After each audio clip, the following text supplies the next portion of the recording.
Alors, je vous propose de commencer tranquillement. Je pense qu'on va avoir on a encore des personnes qui arrivent. Donc, ça me permet simplement de vous souhaiter encore une fois la bienvenue. Ça fera 3 fois pour les personnes qui sont connectées pile à midi. Mais ce petit temps est toujours nécessaire, vous le savez, on a l'habitude des webinaires maintenant. Donc, je suis Alexandra Glémé. Je suis ravie de vous accueillir au nom de l'équipe de l'Institut du risque management dans notre salle virtuelle. Ravie d'accueillir Odilon Audouin dans le cadre de cette présentation de la formation Management des risques de non-conformité en assurance. Comme vous le savez pour la plupart, puisque je reconnais certains de vos noms, nous avons lancé cette année un cycle de webconférences portant sur des sujets d'actualité et en lien avec la conformité. On a donc eu un webinaire qui portait sur les nouvelles technologies animé par Olivier Cabasson, l'un des intervenants de la formation conformité, et Claire Andrieux qui nous a fait le plaisir aussi d'animer avec nous une webconférence portant sur la lutte anticorruption et qui représentait donc l'Agence française anticorruption.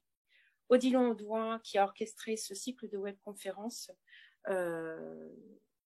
Bonjour, j'ai déjà dit bonjour tout à l'heure. Je te laisse te présenter et aujourd'hui, c'est Odilon, en tant que coordinateur de programme, qui va nous présenter la formation, donc management des risques de non-conformité, portée par l'Institut du risque management en qualité de filiale de l'Institut des actuaires. Ok, bah écoutez, bonjour. Je suis ravi de vous retrouver pour, comme le disait Alexandra, ce 3e webinaire. Celui-là, il est effectivement un peu spécifique puisqu'il est vraiment axé sur le programme du certificat. J'espère que n'hésitez pas à poser d'ailleurs des questions dans le chat. On se fera un plaisir d'y répondre et sur cette session, on peut effectivement avoir peut-être un peu plus de questions que d'habitude. Alors, pourquoi se former à la conformité? Vous avez déjà la réponse. La façon dont nous y répondons, c'est en essayant de montrer qu'il y a un certain nombre d'enjeux, y compris avec je vais dire, certaines nouveautés qui permettent qui nécessitent de se mettre à niveau, même si on peut déjà avoir, je n'en doute pas, un bon parcours. On peut connaître des process métiers, on peut connaître les risques, les contrôles, connaître le volet juridique. Mais en fait, voilà, il y a pas mal de choses. Cette fonction conformité, elle est en train d'évoluer. Elle a commencé, vous le savez, elle a été initiée en janvier 2016 avec Solvabilité 2.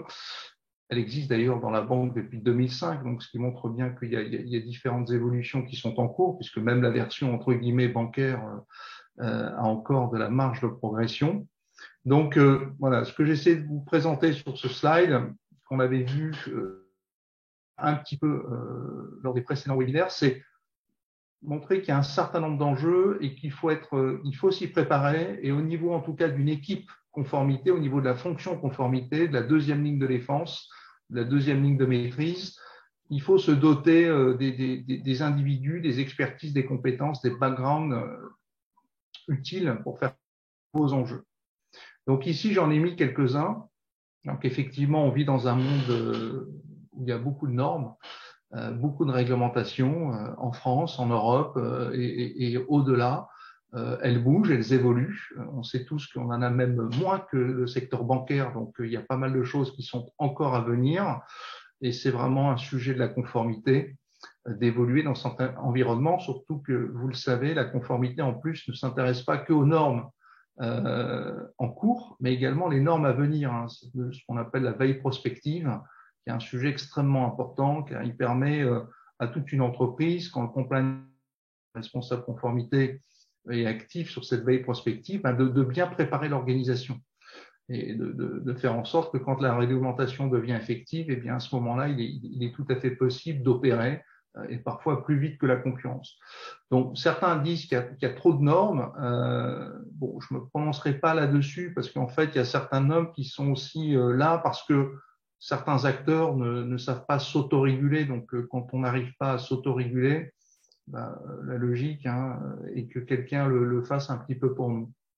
Après, ça n'empêche pas, on est tout à fait d'accord que ces normes soient peut-être, dans certains cas, un peu mieux construites, que se chevauchent un petit peu moins, ou un peu plus opérationnelles, ou un peu plus accessibles, et ne s'éloignent pas trop, effectivement, de ce qu'elles cherchent à réguler. On le sait, par exemple, sur le volet protection de la clientèle, il y a eu beaucoup d'efforts réglementaires pour donner une meilleure information aux clients. Bon, in fine, est-ce que vraiment il s'y retrouve dans tous les documents qu'il récupère? Ça, c'est encore une autre question. Donc ça, c'est une première chose. Alors certes, il y a les outils qui permettent d'aider à cette veille, mais c'est vraiment un sujet de capter ces évolutions et d'être en capacité de tout de suite identifier les impacts dans l'organisation. Ensuite, évidemment, cette réglementation, elle fait l'objet de contrôle, le contrôle de sa bonne application, et par la CPR, par l'AFA, par la CNIL, on a des contrôles de plus en plus importants. Vous avez noté, j'ai rien contre eux, je les cite quand même, ça aurait pu tout à fait arriver à d'autres, c'est pour ça que je le fais tranquillement. Donc une première amende MMA, gel des avoirs, donc dans la partie non-vie. Donc ça, c'est un événement, puisqu'on avait connu préalablement dans notre sujet de compliance des amendes significatives sur la déshérence, les contrats non réglés selon les non réclamés selon les assureurs et non réglés selon la CPR, mais on parle bien effectivement de la déshérence. Donc là, il y avait des amendes très significatives, quelques amendes de lutte anti-blanchiment, mais tout ça était resté dans le monde de l'assurance vie. Avec MMA, gel des avoirs, on a une sanction sur la partie non-vie. Gel des avoirs en plus aujourd'hui avec sanction internationale, qui est un sujet extrêmement important. Donc il y a des sanctions sur tout le périmètre, sur toutes les branches d'activité. Donc je pense à la vie, à l'IRD, à la santé, prévoyance individuelle et collective. Et donc l'ensemble de ces acteurs doit se préparer à ces enjeux de conformité. Et ces sanctions sont quand même de plus en plus significatives. Ensuite, je vous l'avais dit, il y a aussi la CPR qui regarde les choses de manière différente. Donc on l'a vu à la conférence ACPR. Je pense que ceux qui connaissent mieux le sujet lutte anti-blanchiment, vous avez noté qu'ils ont présenté un outil pour analyser les données et identifier ce qui est suspect. Donc, ils se dotent de data scientists, ils maîtrisent la data analytics. Donc ça, c'est une première évolution chez eux, mais il n'y a pas que celle-ci. Je trouve qu'ils ont une approche qui est plus opérationnelle, plus ce que j'appelle orientée résultat. C'est-à-dire que pendant longtemps, ils ont essayé de vérifier chez les assujettis que les moyens étaient là, qu'on investissait dans des outils, qu'on investissait dans des hommes, dans la formation, dans des cadres normatifs. Enfin, c'était surtout ça qui était mesuré, c'était les moyens, les moyens mis en place. Et donc, il y a eu un peu une course à qui dépense le plus. Et aujourd'hui, alors certes, il faut toujours être actif sur ces sujets-là, mais il y a peut-être un regard qui est plus orienté sur le résultat de tous ces moyens qui sont mis en place. Et ça, c'est extrêmement important. Donc, finalement, ça change aussi, nous, notre approche vis-à-vis d'eux. C'est-à-dire qu'on doit être en capacité, finalement, de démontrer le résultat, en fait, des systèmes qu'on déploie. Typiquement, sur un sujet comme protection de la clientèle, voilà, il s'agit de dire concrètement, voilà, grâce à ce que j'ai déployé, voilà concrètement quels ont été les outcomes pour le client. Pas toujours facile à mesurer. Vous connaissez, je pense, cette notion de value for money. Donc, c'est ce que j'appelle, voilà, du framework à l'outcome. Et ça, c'est très intéressant et ça change aussi notre approche et ça change aussi notre façon, au sein des organismes d'assurance, au sens large, notre façon de présenter, en fait, les dispositifs qu'on a déployés. En même temps, on a des clients, évidemment, des sociétaires qui sont plus informés, plus exigeants, moins fidèles. Alors, moins fidèles, c'est rendu de plus en plus facile avec les évolutions de la réglementation que vous connaissez bien. Donc, les gens ne s'en privent pas. Pourquoi ne pas changer? Puisque parfois, c'est l'occasion d'économiser un petit peu d'argent au passage. Donc, ça aussi, c'est un climat avec ces clients où il faut être capable de répondre, de bien les traiter et d'aller au bout de leurs exigences. Donc, c'est là où il y a un lien d'ailleurs entre la satisfaction client et ce qu'on appelle le conduct risk, la protection de la clientèle. Pourquoi il faut continuer à investir sur la conformité? Malheureusement, ce qu'on appelle conduct risk, donc les conduites inappropriées, vous êtes bien placé pour savoir toujours. Donc malgré l'investissement du top management, l'éthique, entre guillemets, des collaborateurs ou les contrôles de la CPR. Donc, il y a encore des conduites inappropriées qui vont à l'encontre des intérêts du client ou qui peuvent générer des risques importants, même pour la place. Donc, tant que ces conduites inappropriées n'ont pas disparu, il faut continuer à faire l'effort. Donc, là, ça passe beaucoup par des enjeux de ce qu'on appelle, nous, de culture risque, notamment, de faire monter en compétence les collaborateurs sur leur capacité à reconnaître les risques et à engager les bonnes actions. Il y a aussi un sujet important, et ça c'est bon pour nous vis-à-vis du top management, c'est que ce sujet conformité, il monte petit à petit dans l'agenda des dirigeants, parce qu'il y a les sanctions, mais pas seulement, parce qu'il y a aussi une meilleure compréhension du risque d'image et de réputation. Donc un petit incident quelque part, à un moment donné, peut tout à fait avoir un écho assez retentissant. Et ça aussi, c'est du job, du ressort du compliance officer, d'être en capacité de protéger l'image et la réputation de l'entreprise. Alors, pas sur tous les sujets, même si là, on voit qu'il y a un peu un paradoxe, parce qu'effectivement, protéger l'image et la réputation, c'est un vrai enjeu pour le compliance officer. En même temps, il n'a pas la responsabilité de tous les risques de l'entreprise. Donc, autant on comprend que ce qui est lié à la sécurité, la protection de la clientèle, c'est plutôt chez lui. Par contre, des sujets comme, j'allais dire, discrimination, harcèlement sexuel, qui sont très porteurs de risques d'image et de réputation, ne sont peut-être pas des sujets, ne sont pas en général des sujets qui sont confiés à la conformité, ils sont plutôt confiés aux ressources humaines. Alors, je ne dis pas que la conformité doit les prendre en charge, forcément, elle a déjà suffisamment de travail, mais c'est intéressant de comprendre comment tout cela s'organise. Et si dans une entreprise, on a une fonction conformité efficace, eh bien, on peut tout à fait comprendre qu'une direction générale peut être tentée, soit tentée, de lui confier de nouveaux sujets, de nouveaux périmètres à mettre sous contrôle. Donc, il y a parfois l'alimentation du modèle, il y a le respect des procédures pour alimenter le modèle. Il peut y avoir aussi des sujets comme ceux que j'évoquais, des thématiques fortement porteuses de risques d'image et de réputation. Tout ça dans un contexte de pression sur les coûts, donc la conformité aussi, donc elle doit être plus efficace, plus efficiente, donc moins dépensée.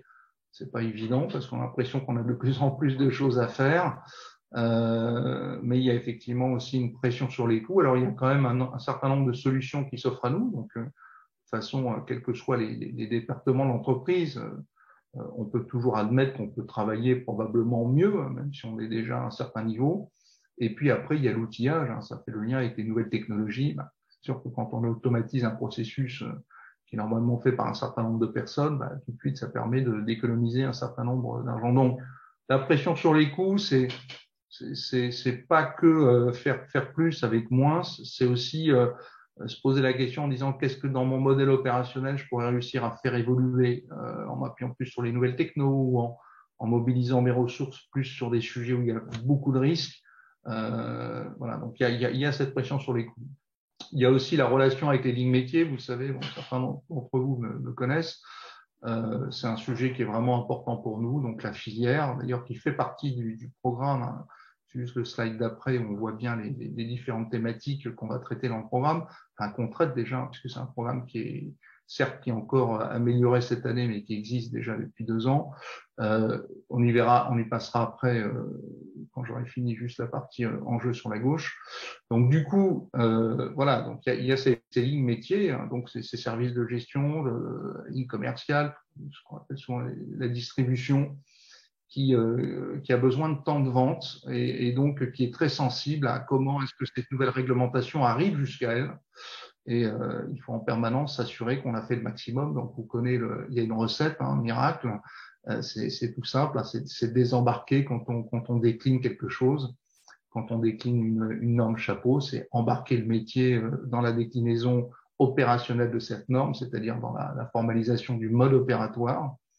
Ça veut dire que ça marche à tous les coups, mais en tout cas, ça veut dire que ce qui ça a déjà été quelque part préapprouvé, en tout cas pensé aussi avec la ligne métier.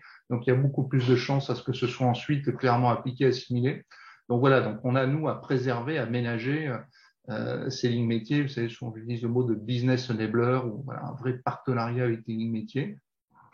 Il y a aussi des pressions, la pression contrôle sur l'indépendance de la deuxième ligne de défense. Ça, vous le savez, c'est dans la conformité. Moi, c'est quelque chose qu'on constate vraiment dans nos différentes interventions. Il y a toujours une influence quand même, si vous voulez, de la partie bancaire, donc la BCE sur le volet conglomérat financier. Elle pousse beaucoup à l'indépendance de la deuxième ligne de défense et quelque part, si vous voulez, le secteur de l'assurance, à un moment donné, il se retrouve répercuté par ça. Là, qu'est-ce que ça veut dire l'indépendance de la deuxième ligne de défense? C'est faire allusion à ces personnes qui sont en fait des relais, des référents dans les lignes métiers, mais qui ne sont pas forcément rattachés hiérarchiquement à la conformité. C'est ça qui est challengé. Ensuite, c'est aussi un sujet qui prend de l'envergure, la conformité, vous le savez. Donc, il y a le lien avec la RSE, le ESG. Les risques se rapprochent de plus en plus. Donc, on voit que côté RSE, côté ESG, ils doivent prendre beaucoup plus de compte sur un certain nombre de risques et que parmi ces risques-là, il y a certains risques qui sont dans le domaine de la conformité. Donc, il y a une relation qui se crée et qui ne peut que s'amplifier dans le futur. Donc, c'est ce qui est écrit là avec des objectifs notamment communs. Et puis après, pour laisser un peu de place aux questions-réponses et faire le slide d'après, donc on a effectivement ensuite la nouvelle technologie, les nouvelles technologies, que ce soit le machine learning, robotic process automation, la lecture automatique des documents. Ça, ce sont des vrais leviers. Ceux qui ont assisté au premier webinaire avec Olivier Cabasson le savent. Vraiment, la conformité, et pour moi, mais ça n'engage que moi, je pense que c'est presque le côté le plus sympathique de cette fonction conformité, c'est que c'est un vrai terrain de jeu. Un vrai terrain de jeu. On a énormément de cas d'usage, conformité et nouvelles technologies. D'ailleurs, on a même ce qu'on appelle les RegTech qui sont vraiment dédiés à ça, que ce soit dans la lutte anti-blanchiment, que ce soit sur tout un tas de sujets, il y a vraiment beaucoup de cas d'usage.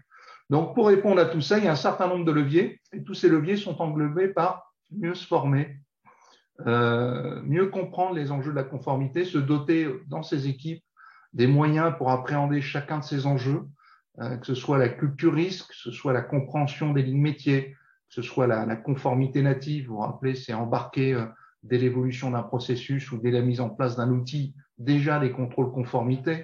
Donc c'est souvent une question de mettre en place un réflexe dans l'entreprise pour tout le temps embarquer cette fonction conformité. Et puis, effectivement, s'appuyer sur les nouvelles technologies. Donc, clairement, depuis 2016, ça fait pas si longtemps que ça, cette fonction conformité, elle a évolué et les enjeux auxquels elle fait face, ont également évolué. Donc, à la fonction et l'ensemble de l'effectif qui la compose, de se poser ces questions en disant est-ce que je suis suffisamment armé? Qu'est-ce que je dois renforcer? Quel type de compétences faut acquérir? Donc, nous, vraiment, c'est le but de ce programme, c'est-à-dire on peut aller au slide suivant, c'est vraiment de proposer en fait je ne vais pas dire une mise à niveau parce que les personnes qui s'inscrivent ont souvent déjà quand même un certain niveau sur tous les domaines de la conformité, puisqu'on a certaines personnes qui viennent des lignes métiers et qui passent à la conformité, ce que je trouve d'ailleurs tout à fait intéressant, parce que je pense que la conformité manque de personnes qui connaissent bien les process métiers. Mais il y a aussi des gens qui sont dans d'autres départements, comme le juridique, qui sont au risque ou qui sont en contrôle interne, qui basculent. Et puis, il y a les gens qui sont déjà à la conformité. L'audit aussi, que j'oubliais, qui doit monter son niveau de compétence aussi sur ces sujets. Puis, il y a les gens qui sont déjà à la conformité et qui, eux, ont besoin, comme je le disais, de faire évoluer. Donc, le programme qu'on a construit, on l'a réajusté avec Alexandra cette année. Donc, on est sur une base maintenant de 3 blocs, quelque chose qui est très opérationnel, je pense, qui est assez parlant. Donc, 3 blocs de 3 jours. C'est aussi pour permettre à nos stagiaires, entre guillemets, de pouvoir mieux s'organiser et mieux planifier leur temps. Donc, on a un petit peu condensé, on avait un peu plus de jours avant, mais on a gardé, en fait, on a tiré les leçons des 2 premières années et on a gardé vraiment l'essentiel et au regard de l'actualité. Et surtout, on a réussi à préserver, et ça c'est très important, nos intervenants, parce que je pense que ce qui est vraiment différenciateur entre ce certificat et d'autres certificats, il y a beaucoup de choses évidemment, il y a l'IRM qui est vraiment un spécialiste de l'assurance, mais il y a aussi la qualité des intervenants. Donc là, il y a beaucoup de compliance officers. C'est vrai, il y a quelques consultants, mais le consultant, ça permet aussi d'apporter un témoignage sur plusieurs entreprises à la fois. Donc, faut pas que ce soit majoritaire, on est d'accord, mais c'est aussi un regard éclairant. Donc, il y a de nombreux compliance officers de très belles maisons. Et puis, il y a aussi l'AFA et la CPR. Donc, ça, c'est extrêmement intéressant. L'AFA, la CPR, pardon, et la FFA. qui a changé de nom d'ailleurs, on pourrait le mettre à jour maintenant, France Assureur. Donc on a le superviseur, l'association professionnelle et l'autre superviseur, mais sur la partie lutte anticorruption. Donc on a 3 blocs qui vont être organisés, vous voyez, sur la réglementation. Il ne s'agit pas de lister les textes, hein, vous en doutez, c'est de comprendre les enjeux et comment elle évolue, et puis le modèle opérationnel. Les différentes missions de la conformité, ça, ce sont les 3 premiers jours. Avec ça, on comprend bien, voilà, qu'est-ce que je dois faire, quelles sont les missions, il y en a 7 ou 8, et je rentre dans les outils, hein, la cartographie, rappelez-vous, hein, la conformité, tout le monde ne partage pas ce point de vue, mais c'est un sous-ensemble des risques opérationnels. Les risques opérationnels, c'est une méthodologie de cartographie des risques. Donc, il faut être capable de maîtriser un petit peu ça aussi. Donc, c'est ce qu'on fait avec notamment Yoris. Il y a la partie filière avec AEMA qui est extrêmement intéressante. Et puis aussi la partie pilotage de la fonction avec Jacques Kerfort. Donc ça, c'est vraiment le premier bloc. Et ensuite, sur le deuxième bloc, on a choisi des thèmes qui nous paraissent des thèmes forts de la conformité, qu'on retrouve systématiquement à la conformité, donc la lutte anti-blanchiment, la protection de la clientèle avec une vision très moderne qui embarque vraiment le conduct risk, hein, qui est une notion que vous voyez, que vous allez voir en tout cas si vous la connaissez pas de plus en plus, et la lutte anticorruption. Donc là, on rentre dans les thématiques de la conformité. C'est vraiment des approches opérationnelles qui doivent permettre ensuite à ceux qui connaissent déjà un peu ces sujets d'être encore plus performants et à ceux qui ne les connaissent pas de réellement se les approprier. Et puis, on a le troisième bloc. Donc ça, c'est un peu un pari qu'on avait fait avec Alexandra au regard de ce qu'on pouvait observer dans les attentes, hein, des assureurs. C'est qu'on a souhaité évidemment donc ajouter le thème GDPR qui est un peu transversal. Donc ça, c'est traité par Madame Borowski. Donc c'est effectivement, on sait que dans les fonctions conformité, on est de toute façon toujours impacté un peu par le sujet protection des données. Après, on l'a dans la direction conformité ou pas, c'est un autre sujet. Il n'y a pas de réglementation à poser là-dessus. Et puis, il y a effectivement donc ce volet éthique sur lequel on insiste. Donc, c'est deux points qu'on voit effectivement beaucoup se développer. La partie éthique et déontologie que Cédric Duchâtel connaît bien. Et puis, la partie nouvelles technologies. Donc ça, c'est ce qui peut vraiment être différenciateur pour vous si vous êtes en poste ou si vous allez vers la conformité, c'est de bien comprendre ces nouvelles technologies sans entrer dans le détail technique, en tout cas bien assimiler les cas d'usage et être capable de proposer en permanence à votre top management et au sein de votre propre équipe, voir comment on peut faire évoluer les choses pour s'appuyer sur ces nouvelles technologies. Donc, vous voyez, un programme en 3 blocs, 3 fois 3 jours, qui va être très opérationnel et avec une grande qualité de richesse d'intervenants, et que je crois d'ailleurs qu'on a mis en photo juste sur le slide d'après. Ce que je vous propose, c'est peut-être de nous poser quelques questions. N'hésitez pas. Donc là, vous voyez les intervenants du programme. Alors parfois, il y a une photo, mais il y a certains intervenants qui interviennent avec aussi, en plus d'eux, une autre personne pour les assister, ce qui est intéressant. Donc, voilà, j'ai essayé de brosser un peu le portrait, vous montrer que ce programme, il a énormément d'atouts, ce certificat conformité, et je suis à disposition pour répondre à quelques questions et je suppose Alexandra également. Donc, dans le chat, vous pouvez poser… Merci Odilon, c'était très, très clair, passionnant toujours de t'écouter parler de conformité. En fait, je me disais que peut-être il serait intéressant de revenir sur la cible de ce programme, mais tu l'as évoqué en fait. Donc, si je comprends bien, si je reprends tes propos, il s'agit de professionnels qui viennent d'arriver sur la fonction, c'est bien ça? Ou alors… Oui, alors je dirais qu'on a tout à fait raison.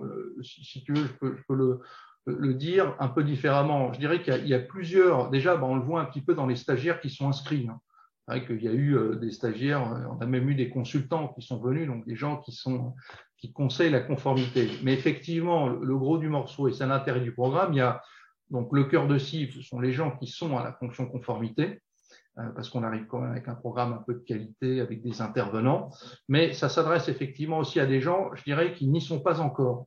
Donc, c'est des personnes qui vont à un moment donné basculer à la conformité, soit venant du contrôle interne, soit venant des risques, soit venant des process. Et puis, je dirais qu'il y a ensuite un troisième niveau, c'est des gens qui n'ont pas vocation à intégrer la fonction conformité, mais qui sont en relation avec ces fonctions conformité. C'est pour ça qu'on a eu, par exemple, des actuaires qui sont en charge de la fonction actuariat, et aussi une fonction clé, mais qui ne travaillent pas à l'intérieur de la conformité. On a eu aussi des auditeurs donc des gens qui vont rester à la fonction audit interne, qui est aussi une fonction clé, qui peuvent être amenés à auditer des points de conformité, mais qui ne basculent pas. Et puis, voilà, donc effectivement, c'est des professionnels en poste sur ces 3 niveaux-là. Ouais. On a eu aussi dans les précédentes promotions des juristes.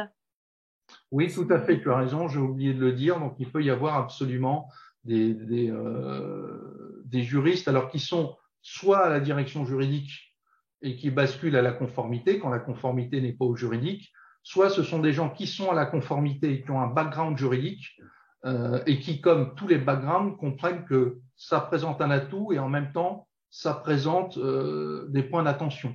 Donc, il faut que voilà, ce background juridique ne soit pas trop dominant, surtout aujourd'hui avec les enjeux qu'on a. Donc, évidemment, c'est un background très important dont on ne peut pas se passer côté conformité, mais on voit que embarquer des data scientists, embarquer du contrôle interne, embarquer les risques. Donc, il y a aussi effectivement des gens qui sont juristes qui veulent soit approfondir des sujets, soit justement venir compléter un petit peu leur background avec des facettes qui sont importantes pour faire face à tous ces enjeux et qu'ils maîtrisent un peu moins. Après, je vois qu'il y a une question sur pour pouvoir réussir le programme. Ben, moi, je pense qu'en fait, une personne qui, c'est le cas hein, normalement, qui assiste à tous les cours, c'est un peu ce qu'on pourrait dire un peu comme à nos enfants. Enfin, je veux dire, si tu assistes à tous les cours, il y a quand même de grandes chances qu'au moment de l'examen, tu sois capable de répondre à pas mal de choses. Donc, je pense que il y a effectivement d'assister au cours, mais généralement on n'a pas ce problème-là. Après, je pense qu'effectivement chacun doit être capable de se dire finalement, je comprends que cette fonction conformité, elle a un certain nombre d'enjeux. Moi-même, c'est mon cas, hein, par exemple, moi j'ai aussi un background des dominantes, donc je veux dire quel est mon background, quelles sont mes dominantes. Et donc là où est-ce que je suis fort, je vais continuer à me renforcer. Et puis à côté, essayer de comprendre là où je suis peut-être un peu moins fort ou par rapport à mon background, pardon, ça me parle un petit peu moins. Et comprendre que là, il y a des enjeux aussi importants et de me dire, voilà, c'est là où je dois être vigilant. Donc, je suis pas un spécialiste, je suis pas un data scientist, j'ai pas envie de l'être forcément, mais j'ai besoin de comprendre. Ça marche comment, c'est quoi les grandes fonctions, les enjeux et tout ça. Nouvelles techno, je suis pas un spécialiste des nouvelles techno, mais je veux être capable de dire oui, je suis capable de parler des nouvelles techno et de la conformité. Donc, voilà, je dirais que le programme, il n'y a pas de raison de ne pas le réussir. Après, effectivement, à chacun d'être un peu plus vigilant sur ce qu'il maîtrise déjà bien et sur ce qu'il maîtrise un peu moins bien, et de là peut-être de dépenser un peu plus d'énergie. Alors, ce qu'on fait, Odilon, avant, pour parler des prérequis, on demande les CV, tout simplement, aussi pour s'assurer que les personnes qui vont entrer en formation se retrouveront en situation de réussite, bien évidemment. Mais la plupart, enfin, majoritairement, on n'a pas eu encore ce cas de figure de personnes qui souhaitaient s'inscrire, parce que c'est quand même une formation spécifique à cette formation, et qui n'avaient pas du tout les prérequis, qui n'étaient pas en mesure de suivre le programme. Ça n'est pas arrivé. Je vais peut-être répondre à la première question de la session pour 2022. Non, nous n'avons pas d'autres sessions programmées à ce jour, à part celle que nous vous proposons, là, qui débutera en avril. Voilà. Si vous avez d'autres questions, vous pouvez la poser dans le module discussion, mais je crois que vous avez bien pris en main ce module. Je vois que nous arrivons au terme du webinaire. Est-ce qu'Odilon, tu penses à des choses qu'on n'aurait pas évoquées? Non, je pense qu'on a fait le tour, donc j'espère que voilà, donc on pense que ce programme, enfin, moi évidemment, donc on voit pas tout, on n'est pas partout, on est d'accord, hein, mais je suis persuadé, c'est le cas et c'est ce qu'on observe, que ce programme vraiment, sinon on n'aurait pas pu attirer tous ces intervenants de qualité. Donc certes, il y a la notoriété de l'Institut des actuaires et de l'IRM qui joue aussi pour valoriser la qualité de ce programme, qui a beaucoup de force. Donc ça, c'est un premier point. Il y a la qualité des intervenants. Je pense que c'est quelque chose qui est très différenciant. Et puis surtout, ça s'adresse, vous n'aurez plus cette sensation où on vous parle comme si vous étiez des banquiers. Donc, c'est vraiment l'assurance, et on fait attention à adresser l'ensemble des branches. Donc, ça, c'est important aussi parce qu'on le voit, il y a des enjeux. Je reparle de lutte anti-blanchiment parce que justement, c'est une partie que j'anime. Vous voyez bien qu'entre vie et non-vie, il y a des choses qui sont très différentes à prendre en compte. Et puis, je pense qu'il a été bien construit parce qu'il y a là, on a réajusté un petit peu, c'est vrai, mais on voit que nouvelles techno, puis on voit que sur même ce qu'on appelle nous financial crime, sécurité financière, les liens entre lutte anticorruption, lutte antifraude, lutte contre le blanchiment, sanctions internationales, tout ça est en train un peu de se regrouper. Donc ça, c'est aussi des choses qu'on a anticipées qui sont dans le programme, capables de faire des liens. Et ça va être demandé à les compliance officers, d'être capables d'arrimer un programme à un autre programme, d'avoir une logique de mutualisation des données, les données clients, mais pas que, les données tiers au sens large, avec l'AFA, la lutte contre la fraude aussi, voilà, et la partie outillage qui peut tout à fait être commune également. Donc, je vous invite à vous inscrire à ce programme et à en parler autour de vous. Voilà. Ce que vous pouvez faire, c'est contacter donc Marie-Alexandrine Cartier.